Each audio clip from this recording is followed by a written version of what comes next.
हाय बेचारी बहू। सरिता की शादी एक अच्छे परिवार में हुई है।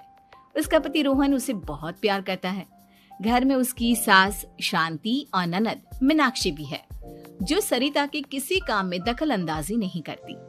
लेकिन फिर भी सरिता को ऐसा लगता है कि दुनिया की सबसे ज्यादा बेचारी बहू वही है और सबसे ज्यादा अत्याचार उसी पर हो रहा है।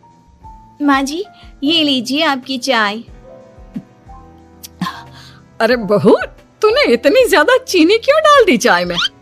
हाय हाय माँ जी, मैंने तो उतनी ही मीठी बनाई है जितनी मीठी आपको पसंद है। माँ जी, आपको तो मेरे हाथ की चाय अच्छी ही नहीं लगती। जब देखो कुछ न कुछ कमी निकाल ही देती हो। अरे बहू, तू एक बात के पीछे ही पड़ जाती है। मैंने ऐसा कब कहा कि तू रोज चाय खराब बनाती है? सरिता अपने कमरे में चली जाती है और फोन उठाकर अपनी माँ से बात करती है। हेलो माँ, कैसी हो आप? क्या कर रही हो? मैं तो ठीक हूँ, पर तू बता, तेरा मूड कैसा है? तेरी आवाज से लग रहा है कि कुछ तो हुआ है तेरे ससुराल में। अरे क्या बताऊँ माँ, यहाँ तो हर समय मेरे साथ बहुत बुरा व्यवहार होता है। मैंने अपनी सास के लिए इतनी अच्छी चाय बनाई, लेकिन मेरी सास चाय पीते ही मुझे 4 बातें सुना दी। बेटी, तू इतनी छोटी छोटी बातों पर ध्यान ही क्यों देती हो? तुम्हारी सास ने कुछ बोल भी दिया तो क्या हो गया? वो बड़ी है ना तुझसे। माँ ने इतना समझाया, लेकिन इस बात का सरिता पर कोई असर नहीं हुआ। अपनी बेचारी बहू की छवि वो बदलना ही नहीं चाहती। अगली सुबह सब नाश्ते की टेबल पर बैठकर नाश्ता कर रहे थे, तभी सरिता ने अपने पति से कहा, सुनिए जी, मुझे ना आज बाजार से कुछ सामान लेकर आना है। आज आप ऑफिस से आने के बाद मुझे लेकर चलना ना। भाभी, मुझे भी कुछ किताबें खरीदनी है। आप दोनों जा ही रहे हो तो मेरी किताबें भी ले आना। लो, अभी तो बात ही की है बाजार जाने की, तो एक फरमाइश आ गई। माँ जी, आप भी बता दो कुछ, और हाँ, मोहल्ले वालों से भी बोल दो अगर वो कुछ मंगवाना चाहते हो तो। बेचारी मीनाक्षी अपना सा मुंह लेकर रह गई। ये सब देखकर रोहन से चुप नहीं रह गया और वो गुस्से में बोला, सरिता, क्या हो गया है तुम्हें? मीनाक्षी ने तो सिर्फ किताबों के लिए बोला है। तुम्हें मीनाक्षी से इस तरह से बात नहीं करनी चाहिए। माफी मांगो उससे अभी। क्या? मैं माफी मांगू? दिन भर आपके घर के काम करूं मैं, आपकी और आपके घर वालों की बातें सुनूं मैं, और अब माफी भी मैं मांगू? ऐसा कभी नहीं हो सकता। ये बोलकर सरिता वहां से चली जाती है। एक दिन उनकी पड़ोसन घर आती है।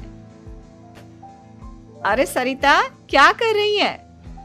और क्या करूंगी भाभी जी, बस घर का काम ही कर रही हूँ। आप बताओ कैसे आना हुआ? अरे मैं तो तुम्हारा हालचाल पूछने आई थी, लेकिन तुम तो बिजी लग रही हो। कोई बात नहीं, मैं बाद में आ जाऊंगी। और क्या करूं भाभी जी, जब से शादी होकर आई हूँ ना, बस है जो बस घर से ऑफिस, ऑफिस से घर। ननद को तो कॉलेज से फुर्सत नहीं, बची सास तो उनका सारा समय मेरी गलतियां निकालने में लग जाता है। अरे ये क्या कह रही हो सरिता? तुम्हारी सास तो पूरे मोहल्ले में तुम्हारी तारीफ करती फिरती है कि तुम बहुत अच्छी हो, पूरा घर तुम्ही ने संभाल रखा है। हाँ तो क्या हुआ, इसमें गलत क्या कहती है? सच्ची तो कहती है। मेरी मर्जी के बिना इस घर का पत्ता भी नहीं हिलता। शाम को जब रोहन घर आया तो उसने सबसे कहा, कल हम सबको मौसी जी के घर जाना है। उनकी बेटी की शादी है। सब अपनी अपनी पैकिंग कर लो, सुबह होते ही निकल जाएंगे। और सरिता, तुम कान खोलकर सुन लो, वहां जाकर किसी की बुराई भलाई शुरू मत कर देना, नहीं तो मुझसे बुरा कोई नहीं होगा। हाय हाय जी, आप तो ऐसे कह रहे हो जैसे मैं सुबह शाम सबकी बुराई करती फिरती हूँ। आज तक कोई कह नहीं सकता कि मैंने किसी की पीठ पीछे किसी के बारे में कोई बुरी बात बोली हो तो। अरे बस बहू, बात को और ज्यादा आगे मत बढ़ा। हमें सब पता है तू हमारे साथ क्या व्यवहार करती है। ये बात घर तक रखना, शादी में किसी को कुछ मत बोलना, नहीं तो सब कहेंगे कि शांति की बहू कितना बोलती है। हाँ हाँ, सब कुछ तो मैं ही बोलती हूँ ना। आप लोग तो हर समय फूलों की बारिश करते रहते हो मेरे ऊपर। सारी गलती मेरी है जो मैं इस घर में आई, सबका कितना ध्यान रखती हूँ, लेकिन फिर भी मेरी तो आप लोगों की नजर में कोई कदर ही नहीं है। अगली सुबह सब लोग मौसी जी के घर पर चले जाते हैं। वहां पर शादी का माहौल होता है। सब जगह चहल पहल होती है बहुत सारे मेहमान आए हैं। सरिता को वहां बहुत अच्छा लग रहा है। वो अपने मन में सोचती है, यहाँ कितना अच्छा लग रहा है, कितनी रौनक है। मैं यहाँ किसी से ज्यादा बात नहीं करूंगी। अगर मेरे मुंह से कुछ ऐसा वैसा निकल गया तो रोहन जी तो मुझसे गुस्सा हो जाएंगी। सरिता ये सब सोच ही रही थी कि वहां रोहन की कजिन साक्षी आ गई और सरिता से बोली, आप सरिता भाभी हो ना? जितना आपके बारे में सुना था आप तो उससे भी ज्यादा सुंदर हो।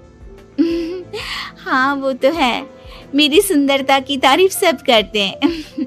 मेरे मायके में तो सब यही बोलते हैं कि रोहन जी की किस्मत बहुत अच्छी है जिन्हें मैं मिली।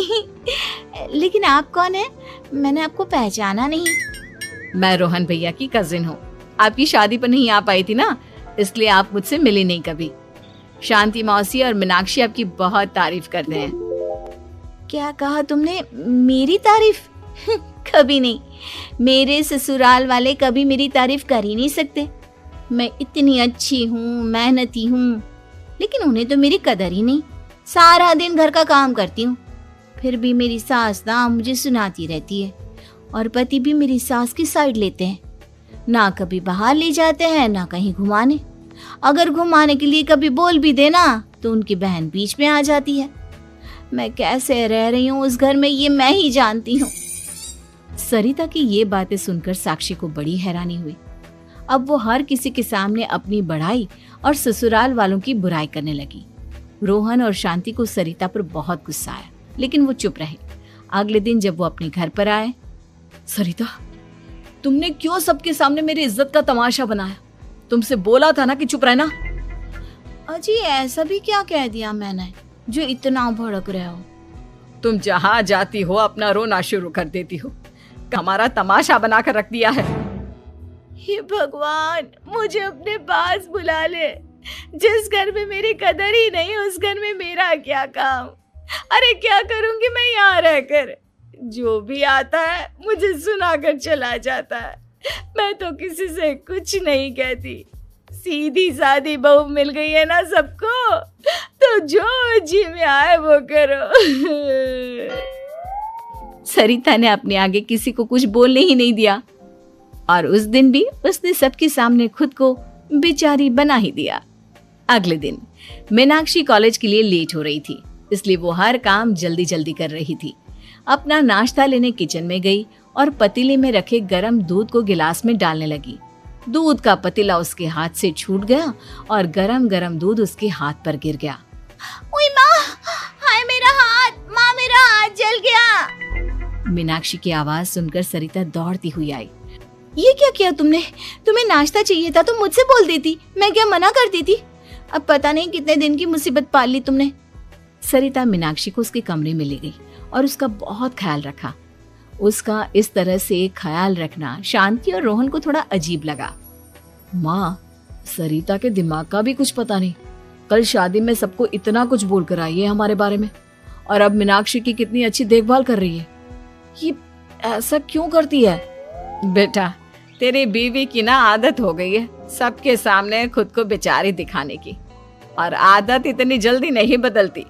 जब ये बोलना शुरू करती है तो रुकने का नाम ही नहीं लेती, इसलिए इसे पता ही नहीं चलता कि ये किसके सामने क्या बोली जा रही है। लेकिन दिल की बहुत अच्छी है। हमें भी अपना दिल बड़ा करके ये जैसी है इसे स्वीकार करना चाहिए।